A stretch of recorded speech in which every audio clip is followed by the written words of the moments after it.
So it's so good to have you here. It's an exciting day for us. We're so pleased as a college to be able to be a part of this community effort, and we recognize that it truly is a community effort. If I were to name the notable folks in here who've contributed to where we are today, I'd have to introduce everybody. And so I'm not going to do that. But I am going to say thank you so much for coming today when you didn't have to, and for all you've done and all that you're going to do as we move this community project forward. We've called it, and you may have noticed on your brochure, the phrase we used was changing the landscape. And we did that for two reasons. We think this project, and it's bigger than just this facility, we think this project is going to change the workforce landscape in this region, and we're really pleased to be a part of that. But we also recognize the role that this project's going to play in Sobro and in this neighborhood. We're very close to, and I think in the coming weeks we'll find out that we are co-located with Spalding University as they're working on some property acquisition nearby and some building plans that they have. And so between the two of us and other local partners who are doing things in the community, we really hope to make this area a much more vibrant piece of Louisville. So with that, we have a long list of distinguished guests. They've been given little time limits, but they're all my bosses, so they don't have to follow them, and you understand that. But I'd like to start by introducing Secretary Hal Heiner, who's been very instrumental in helping get this project funded, getting it going, and really has his finger on the pulse of education and workforce development. Secretary Heiner.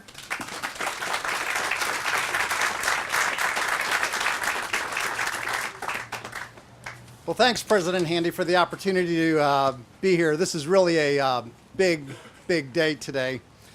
You know, it's just for those of you in my generation, just over 50 years ago, you may have been watching the Johnny Carson late night show where he unveiled the world's first production robot, a robotic arm. And so this arm, you know, putted a golf ball into a cup, you know, conducted the orchestra, I think poured a beer and sort of flung an accordion around. And so Johnny went on then in the next show and had a comedian on that he often had, a guy named Buddy Hackett. And, you know, Buddy was a wild man. But he asked Buddy, you know, if these robots are coming and they're going to take over the world and take over our jobs, Buddy, what will you do? And Buddy thought for a second. He said, well, maybe I would get in the business of building and fixing robots. And, you know, everybody laughed, you know, but really that's what we're here today. You know, sort of Buddy's, I won't call it his dream, but here we are a half a century later for a building that is largely built around the technology, information technology and automation, the rapidly changing world that we find ourselves in today. You know, when I graduated high school, read recently, about 74% of the jobs, you could make it to a middle-class life with a high school diploma. And today that number's dropped to 34% and is continuing to plummet. But at the same time, here in Kentucky and really across the nation, here in Kentucky we have tens of thousands of good jobs that people can support themselves and a family, that take an education and skill level beyond high school. And both our high school students and our adults have not risen to that level in their education and skill in order to fill these jobs. So it's hurting families, and it's also hurting employers in their ability to fill their production goals and their goal to stay in Kentucky, expand in Kentucky, and then attract some of their suppliers to the state as well. It holds us back. I will tell you that Governor Bevin's administration understands that the key to Kentucky's economic future is to raise education and skill levels, particularly in these middle skill jobs. As a result, the governor proposed and the legislature approved a $100 million initiative called the Work Ready Skills Initiative, in a competitive process across the state, where communities, private sector, education institutions, community foundations, community leaders could come together and say, we want our community to prosper in the future, and this is how we can get there quicker. This is the largest initiative in the country. The $100 million morphed with your contributions and other private sector investment and bonding investment from education institutions is now a $250 million, $250 million will be invested in 40 projects across the state of Kentucky to ramp up career and technical education, to fill those middle skill jobs and change people's lives. It's the biggest initiative in the country. So in the first round that Jefferson JCTC and this group came together around, there were 110 applications. The committee selected in a elaborate scoring process and interviews 25 of those projects. This was one of those projects. In fact, when all of the money had been accounted for through 2 rounds, there were 40 projects in the state, and this is the largest project by far, by double. So in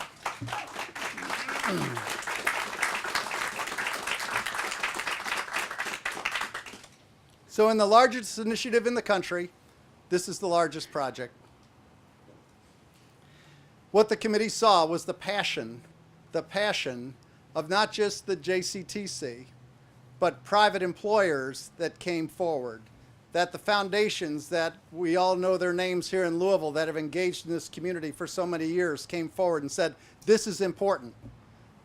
That our secondary, both secondary and post-secondary came together and said, we want a facility that'll train high school students by day and adults by night. That we want to ramp up our capacity from 2,500 people a year to 3,500 people a year and have industry-relevant equipment even for the 2,500 that we serve today. That passion came through. It was a unanimous vote on the committee, and now we're here today for the groundbreaking. This dream will improve the lives of thousands of Kentuckians and help the regional employers fill their skill gap. So congratulations from the Bevan administration. And I know if the governor was happened to be here today, he'd just say, keep pushing and let's get the doors open. Thank you.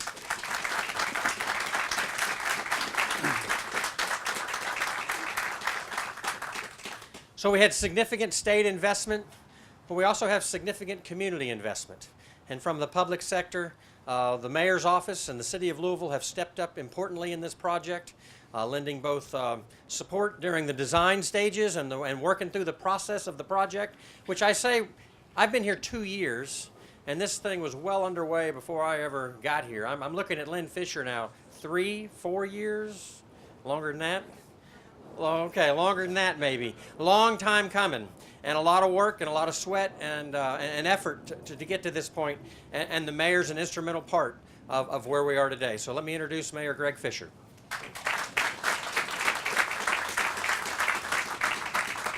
Thank you, everybody. Well, for me, this is like a dream come true. We've been working on this for a long time, and when your sister's working on it a long time too, believe me, I hear about it all the time. And on this particular project, we happen to agree. So it's just been tremendous, and I want to thank everybody for being a big part of this, because this just took so many of us to make this happen. And it was really during the first couple of weeks with Secretary Heiner when we took our team to Frankfurt to talk about we needed an advanced manufacturing training center here in Louisville and put the case for that. I want to recognize a few council folks that are here. Barbara Sexton Smith is over here.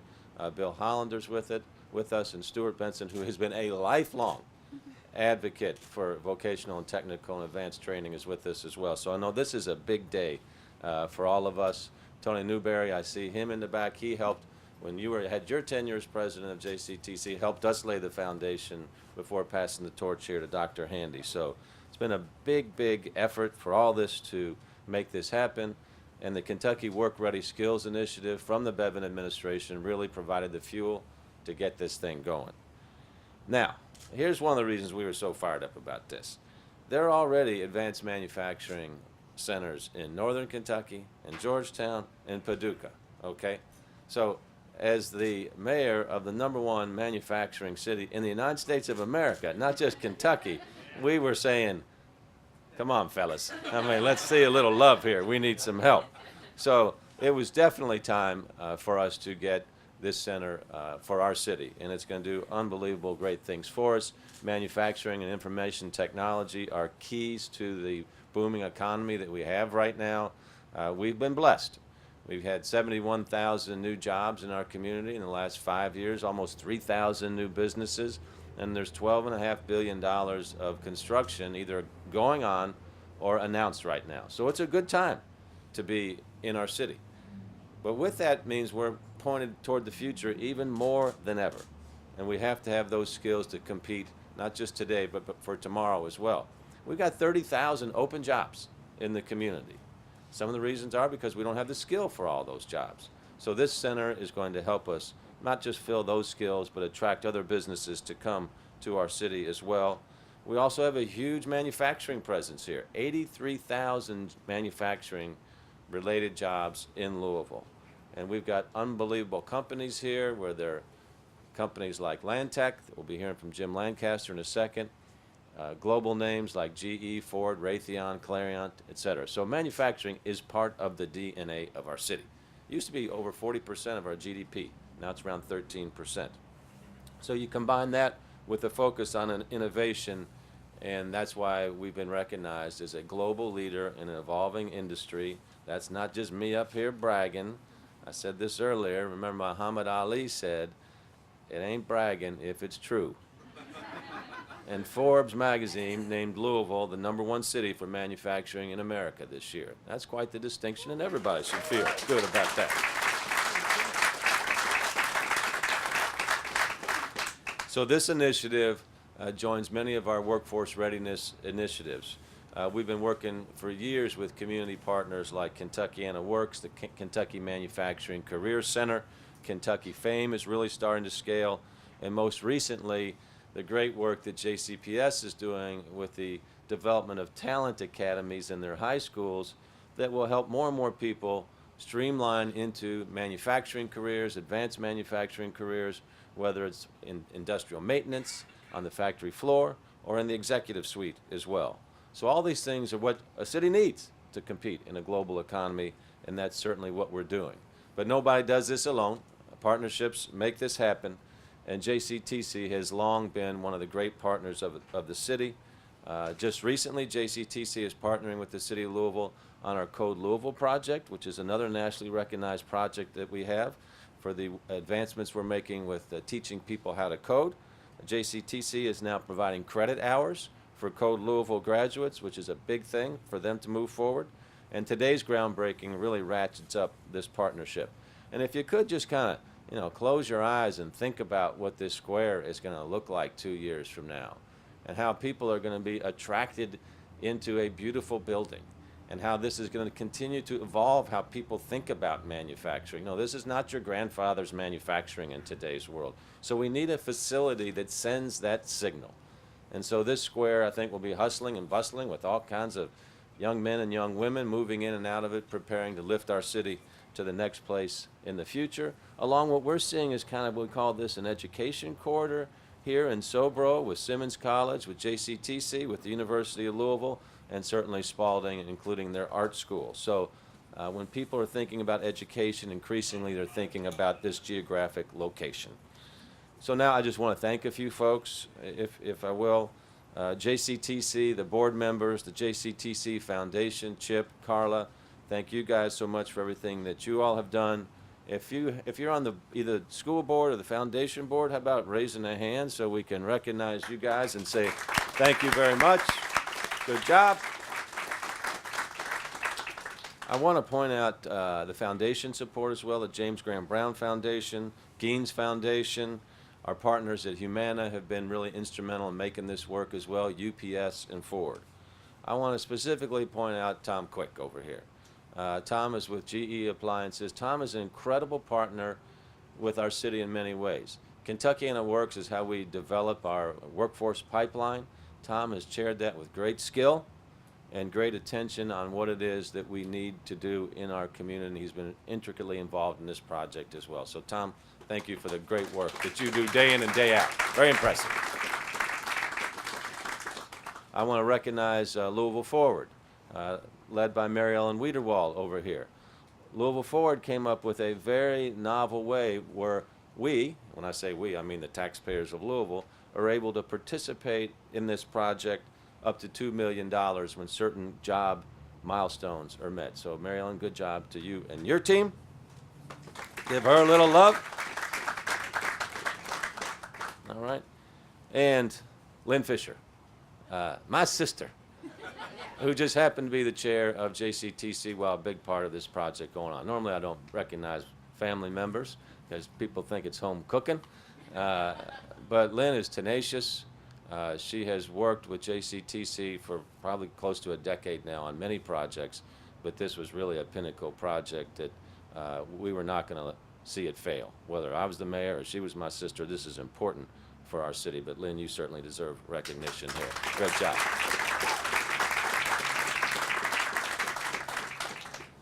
One last hero we've had. We got a lot of heroes. It was probably 6 years ago when I called Jim Lancaster, who is a very successful global business guy, but we needed help. And we needed help with our workforce development and really somebody that understood manufacturing from the ground level up to multinational global corporation. And I've admired Jim for decades with his ability to get things done. But I said, I got to draft you into some public service here, man, so that you can help the broader community. Well, to say that he was enthusiastic about the call initially would be a bit of an overstatement because like everybody, he's busy. But he thought about it and he said he would be happy to help. So what he did with this project in terms of one, I mean, he knew the importance of it because it's his world with land tech. But then saying, okay, we got to figure out how we're going to get from point A to point B and navigate city government, state government, federal government, our community partners and foundations. This is a new skill that you learn when you get together a project like this. And he never lost sight on the young men and women that we're training to be our champions for tomorrow. So Jim, you have just done an incredible job helping lead this effort here. So I just want to say thank you very much on behalf of the entire city. Great job. All right. So I look forward to actually breaking the real ground and seeing this building open, but I just want to say congratulations to everybody. This has been a great team effort, and Secretary Heiner, again, thank you for the great work from the state. Thank you.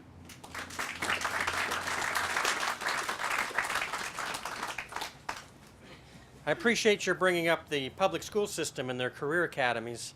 I referred to this as a project being bigger than just this facility. The first $600,000 that come in from the state support of this project are going to JCPS in support of those talent academies. We recognize that the pipeline for students into these careers is what needs to be built. So when we say it's a community project, it truly is. From the employers, where the students are heading, all the way down into the local school system where we're going to be getting those students. And our collar counties, Bullitt, Shelby, Oldham, they're doing similar, they're engaging in similar behaviors to help us build this pipeline. So we're glad to have them as partners. At this time, I'd like to introduce my boss, Dr. Jay Box from the Kentucky Community and Technical College system. There's 16 colleges in the system. We like to always point out that we're the largest. I'll do that one more time. We enjoy our relationship both with the system and with the other colleges. I will announce, as he comes to the podium, that yesterday he awarded the college a $100,000 grant to be used for recruiting adult students through the SNAP program into fields like this. So we're going to be investing that money and using that money to grow our outreach to adults, because we recognize that even if every high school graduate in the state moved into technical education fields, that's not going to meet the demand that's out there. We've got to look at our adult population and the skills they need and help them get what they need as well. So I want to say thanks for selecting us for that, Dr. Box, and here he is.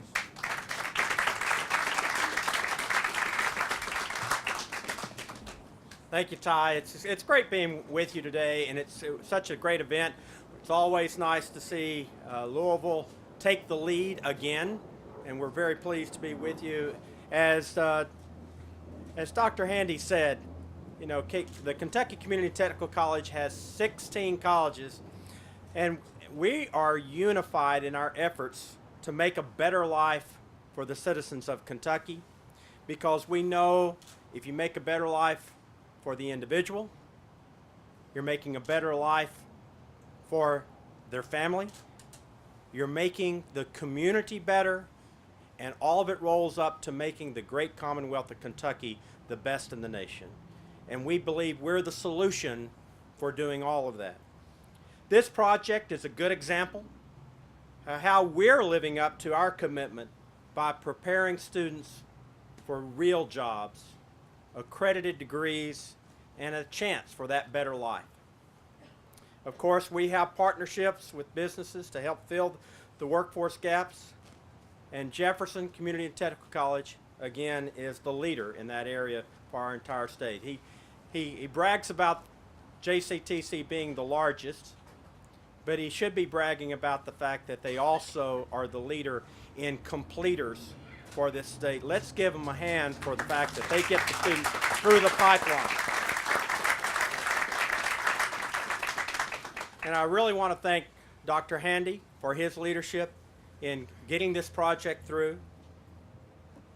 He was right there from the very beginning 2 years ago and pushing this project, and it's finally come to fruition. We really appreciate that. Most of you know that the Kentucky Community Technical College system is the largest provider of workforce education in Kentucky, and we are committed to that career education. We believe that is an important piece of our three-pronged mission. Jefferson has partnerships, as has been mentioned, with UPS, LG&E, General Electric, and others in helping our students get that relevant education that is needed to help fill those business jobs and that are needed in this area. I hope that most of you know that we have over 200 credentials that can be earned within 4 months.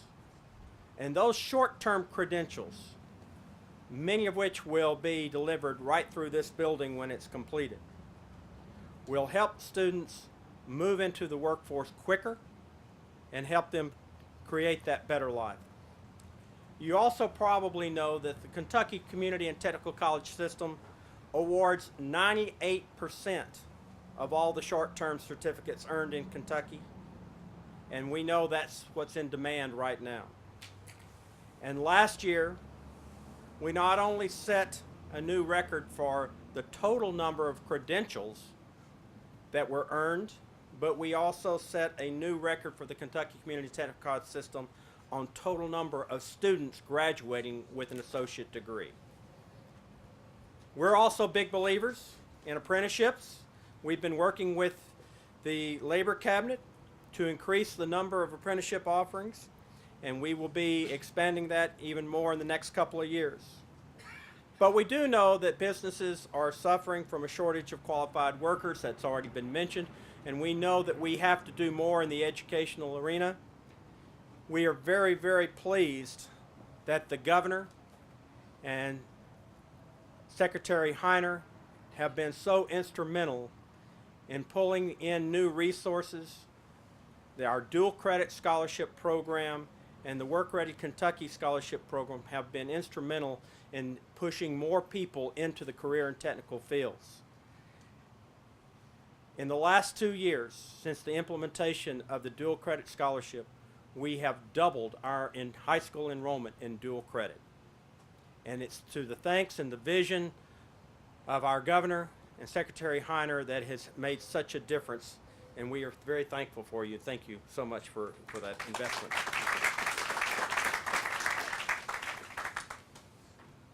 Dr. Handy mentioned also that it's more than just the pipeline of the 16, 17, 18-year-old coming up and coming through our institutions.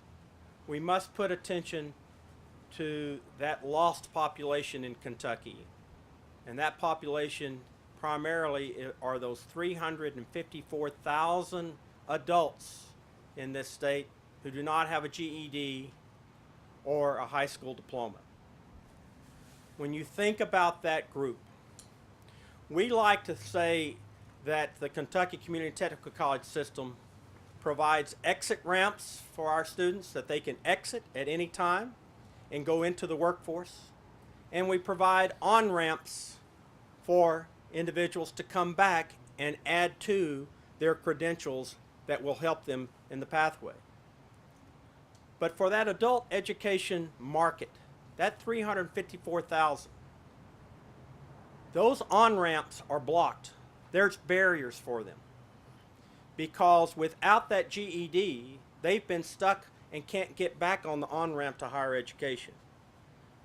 So where higher education is the interstate that moves our population through to their destination, our adult ed population has been on the winding roads wondering if they'll ever see the benefits of an education.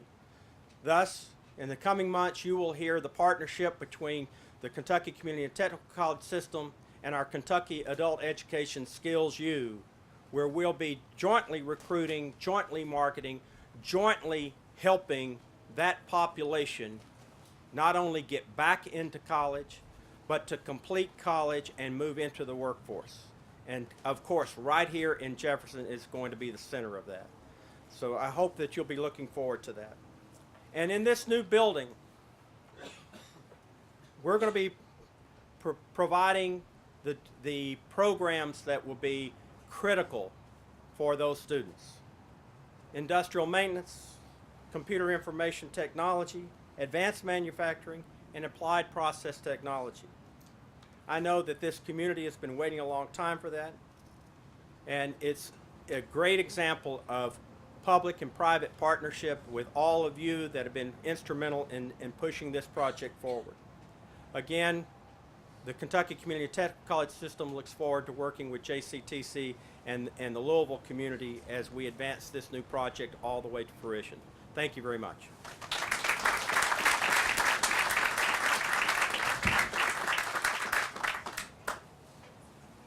Thank you, Dr. Box.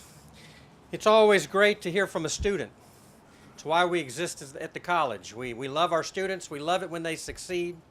The Kentucky FAME program is a model program for us to be duplicating throughout the state. We're getting traction around the country as other states and other community colleges want to find out what we're doing and why we're doing it and how it works. And we're really pleased to have a second-year student with us today, Miss Elaine Phelps, who's going to talk to us a little bit from a student perspective about this project. Elaine?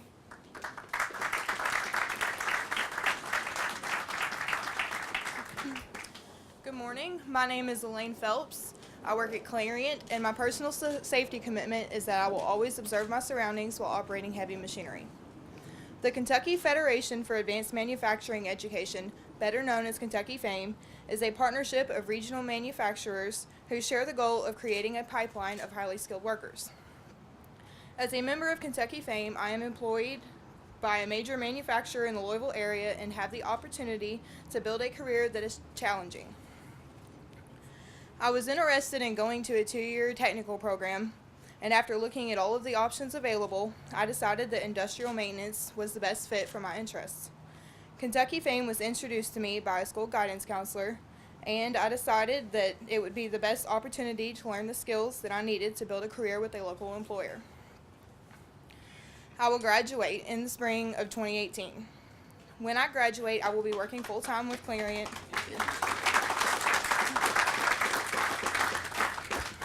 I will be working full-time with Clariant using the skills I have learned and developed over the past 2 years. My future goals include learning more about the company that I work for and looking for opportunities for advancement. I would like to thank JCTC, Mayor Fischer, and Governor Bevin for supporting the students of the college and helping make this Advanced Manufacturing and Information Technology Center a reality. This is an exciting addition to the college, and I only wish that I had the opportunity to attend classes in the new building. Thank you.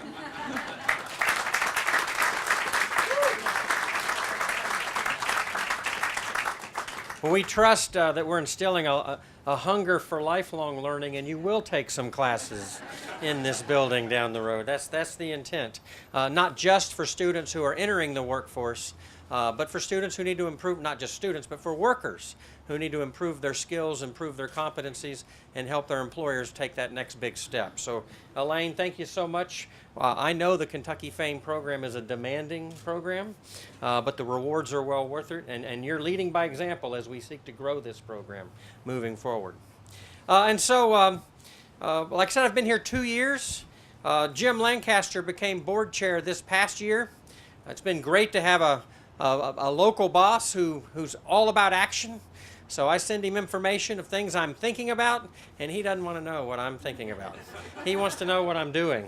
And I appreciate that. It keeps me on my toes.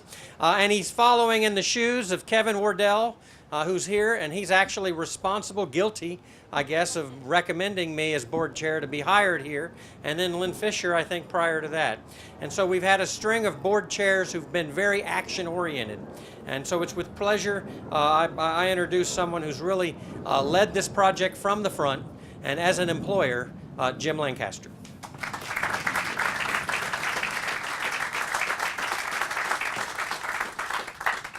Good morning.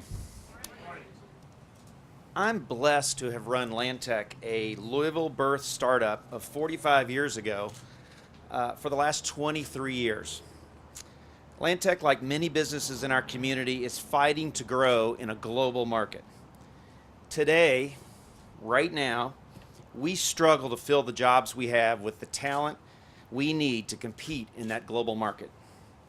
I just returned home from one of my frequent trips overseas, where the obviousness of the difference in depth and breadth of the workforce is very clear. From here in Kentucky, if you have or you do visit operations in Tennessee or North Carolina or in Texas, you may not see a noticeable difference in the workforce or in the workforce problem. But when you visit production facilities in the Netherlands, in Germany, in Taiwan, and in China, you get a whole different perspective on the competitive position we are in. Our ability at Lantech to continue to win is totally dependent upon our team. The thing is, my team is not just my Europe sales team, my service team, it's not just my engineers, it's not just the talented technicians, the assembly associates. You see, my team includes, in fact, depends on the Louisville community. The community that educates and motivates the future technicians and salespeople and leaders to keep us in the race, in the game, and ultimately winning. Today, we struggle to fill the jobs we have with the talent we need to compete.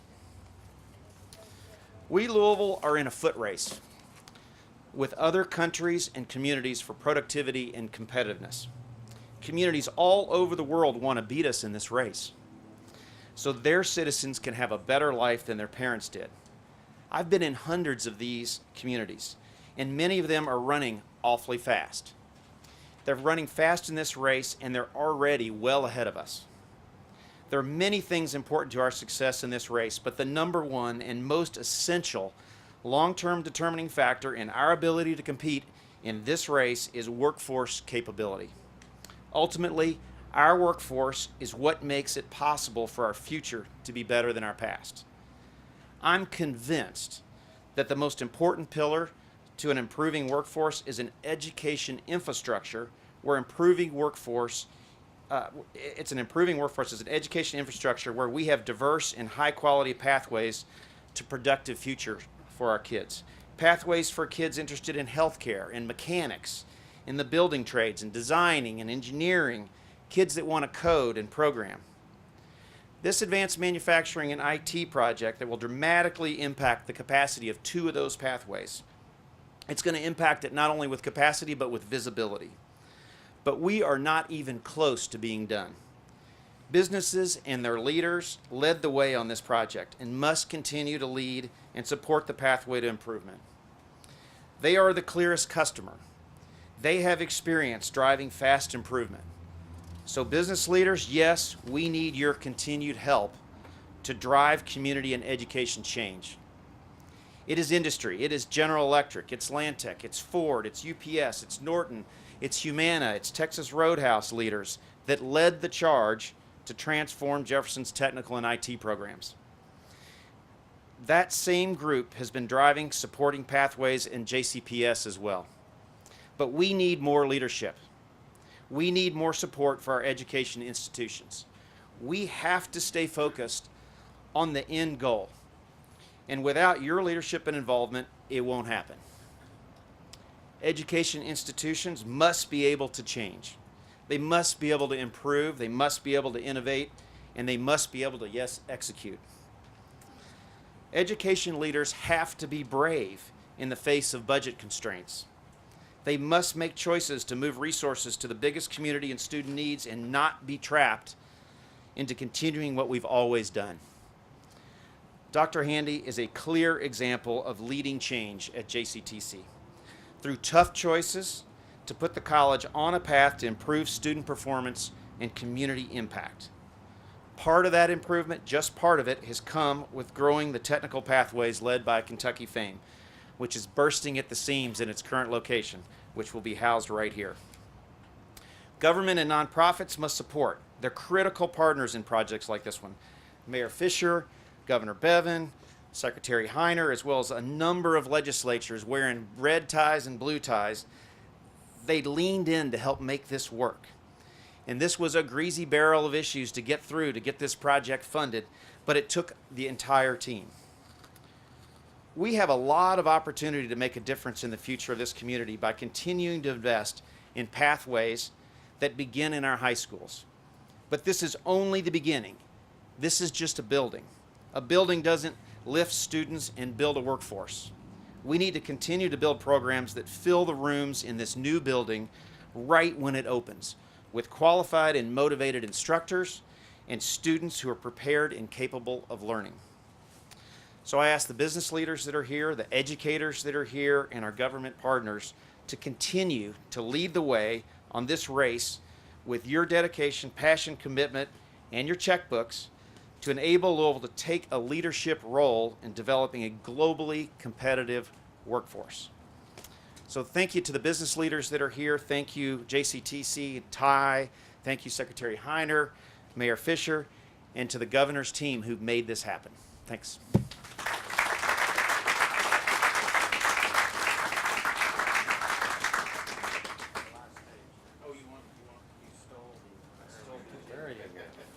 There you go. Thank you, Jim. It's a three-legged stool we're working with here in order to get this project completed. We have the state support, we have the community support, but we also have the private local support. And our last speaker this afternoon is the chair of the foundation, Chip Hancock from Republic Bank. The foundation has played an instrumental role in getting this project rolling. The state was not going to release a dollar until we were able to document that this community was investing privately. And so it started with a seed gift from an anonymous donor of $1 million. It expanded to several million dollars of support from local foundations. And now business and industry is stepping up, especially since one of those foundation gifts is a matching gift. And so we're very confident that this $15 million investment that came out of the $100 million project is ultimately going to result, by the time you add in the local and community support as well as college support, a project that's approaching $30 million. And so we're excited about that and pleased with that. And so I'd like, as our last speaker, to bring up Chip Hancock from the foundation. Thank you. Thank you, Ty.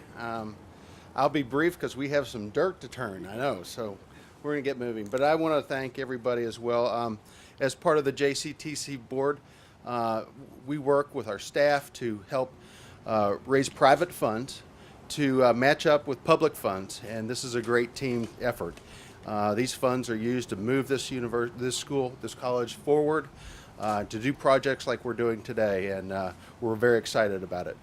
The foundation also wants to thank the Commonwealth of Kentucky, the City of Louisville for their support for the AMIT Center initiative, but we also want to thank some of our private funders who have helped us to this point as well.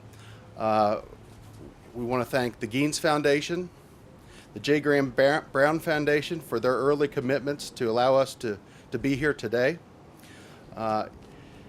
In the new year, upcoming year, you'll be hearing more about some exciting opportunities to help match funds through the opportunities through the J. Graham Brown Foundation. So look forward to that for next year. We also want to thank some of our quiet private funders for the AMIT Center.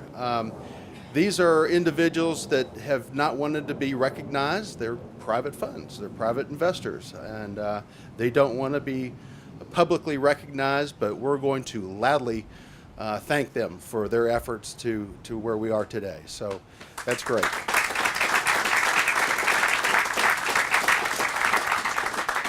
Each of you were given a shovel, and we're gonna turn some big dollar dirt today, but we want you to take these small dollars back to your businesses and ask your business for some additional help, support, to make this project move forward and to be better and greater for our city.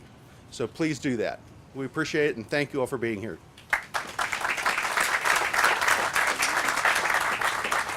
Thank you, Chip. The facilities crew told me that those shovels actually were not for that purpose, so we want everybody to help us remove this dirt and get it out of here. And that's all we could afford. So it may take a little while, but we're going to get her done here. 1, 2, 3.